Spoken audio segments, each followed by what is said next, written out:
We're back, people, and today we're breaking film on Zach Sieler, Miami Dolphins defensive tackle, who I think is going to absolutely kill it in this new defensive scheme under Anthony Weaver. I think he's such an ideal scheme fit. He's really going to get a chance to be that guy in Miami with Christian Wilkins gone. I think they got him on a very good contract with that extension they gave him mid-season. Very excited to see him go to work because he has the versatility, alignment to really go across, play across the line, do exactly what's needed of him.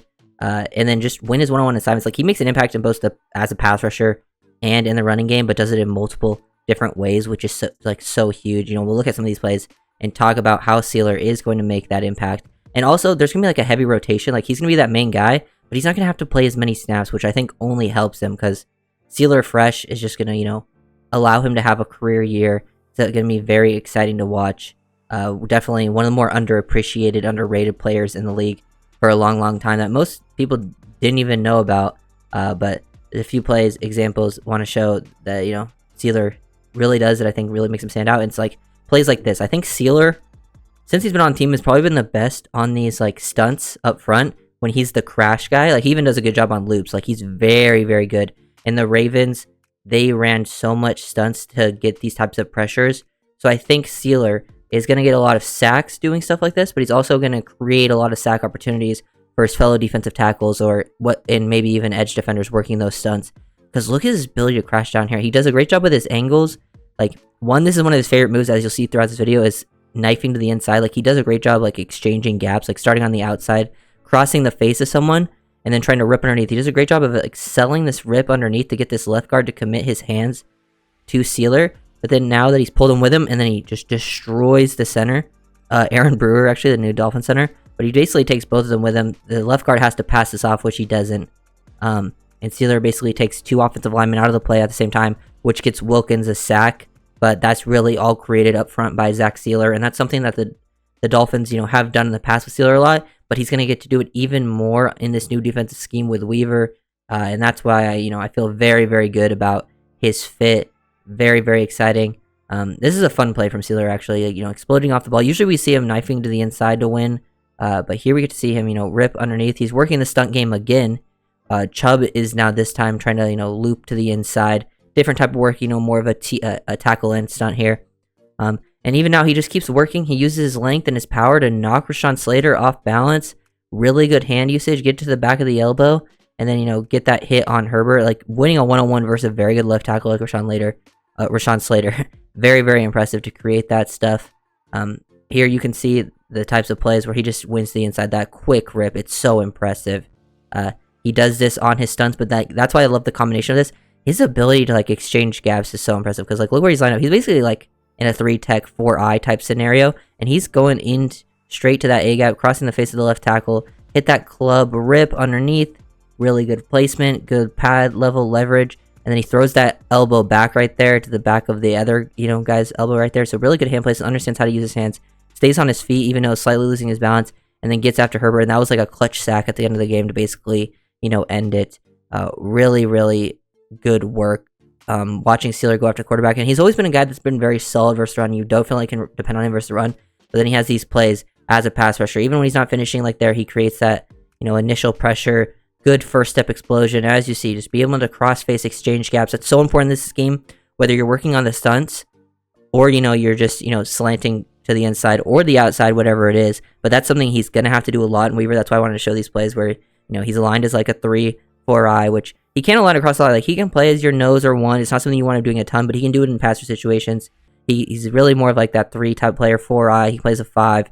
He can even, go on the edge and play some big, edge snaps if needed, which is important because that's something like Madubuike did for Baltimore last year, and he had like 13 sacks. And I kind of see Sieler playing that Justin Madubuike role. So I could see Sieler, really, breaking his sack record, doing stuff like that.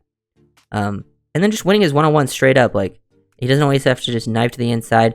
He can get engaged, use like a push and pull, which is really good. Like, he gets engaged, good pad level, good leverage overall. Push, pull, stand this guy up, use his, own balance against him, toss him to the side, get a clean hit on the quarterback again, but very much, isolating. You got to be able to win your one-on-ones like this as a defensive tackle when they're sliding, because they slide away from him. So having a guy like that is important. And, losing Wilkins definitely hurts, but most teams don't have like 2 high-end defensive tackles.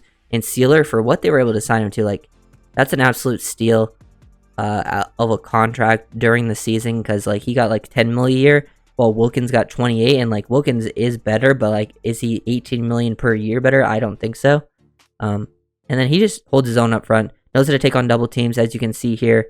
When you're getting attacked by a double team like this, you really want to focus on one of them, like square up one of them, get low, and use your leverage, because you don't want the other guy to attack your low hip and move you. So he does a great job reducing his surface area. He attacks one, and then, resets the line of scrimmage there, and then gets control. He peeks to the inside, gets his primary gap. Once he sees the running back clear that, go back to the outside, he boom, tosses him to the side, gets back to his, secondary gap, makes a play. He can play as a two-gapper. He has that ability very much to hold his own up front, which I love a defensive tackle that can hold their own at the point of attack, but then also, be a guy that shoots and disrupts, so that I have that versatility to play as like a two-gapper or a one-gapper. Like a lot of, Sieler's alignments will come from that 3-tech position, because, he's played a lot of that. He played a lot of 3-tech last year. He played a lot of 4-eye and 5, more, or even 4 straight up, like under Flores, because that's kind of things they like to do. But here, another scenario, this is even, we showed this earlier, where you got cross the face of the guard, take out the center, attack the low hip, great job. This time he knocks the center over, but the guard this time actually is able to, do a better job of getting off of it and then getting to Wilkins, even though Wilkins probably would have had a nice pressure on him too, because the left guard was there a little bit late. But Sieler is so powerful, even when he's the crash guy on these stunts. Staying on his feet, love the balance and core strength there to stay on your feet. He's still able to get after the quarterback. That's why I say just Sieler having a career year, even if he's the guy that's mainly crashing like this on these stunts, he still has a good chance to get a sack. So he has multiple sacks where he's doing this. Usually the loop guy is going to do this. But now imagine this like loop on like a third down situation, but the loop guy ends up being like, a Chop Robinson, a Jalen Phillips.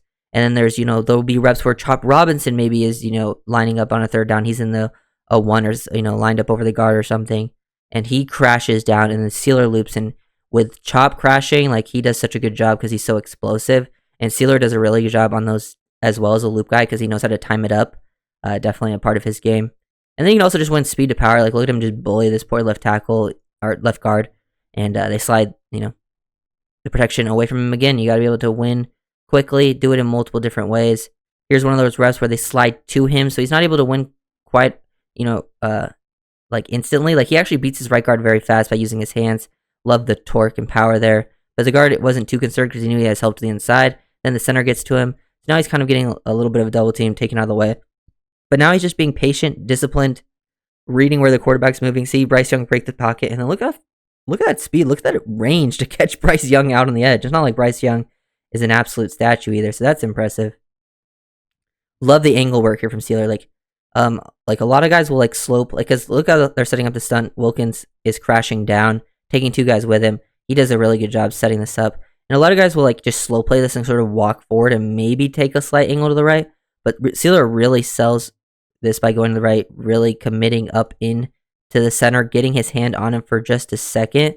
But then the guy feels that it's coming too late. Right guard's over the top, and then Sieler just times it up really well to get that hit on Dak. And also just the angles, all of it. All that really, really matters within this system. And then, last play we're going to take a look at here. Just boom. Hard club on the left guard. He does a great job of feeling, like, there's like a pre-snap thing a lot of guys do, and it's just feeling like the guy's momentum's their leverage. Are they playing over the top? And he feels his left guard playing over the top. He hits him with that club rip, or not club rip, club swim, which is nice.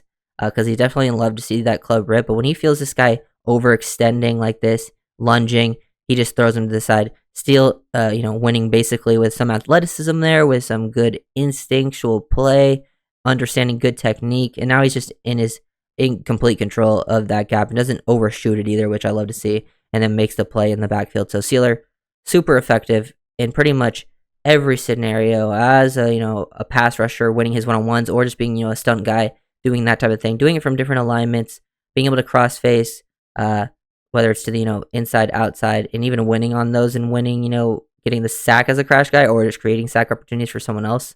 That stuff's great. And then he's always just going to be a quality run defender, no matter what the run scheme is. I think certain run schemes, like the Flores scheme, like how they set up their run defenders, actually, really got to highlight his skills. But even then, like even in Fangio's, where I don't think Wilkins and Sieler got to really highlight their run defensibility as much as they did previously, they were still very, very solid at it. So always expecting that. I think he's going to see even more production as a pass rusher, which is really fun. And won't have to play as much, be more in a rotation, which will keep him fresh. So if you guys love the video, make sure to like, comment, subscribe, let's get the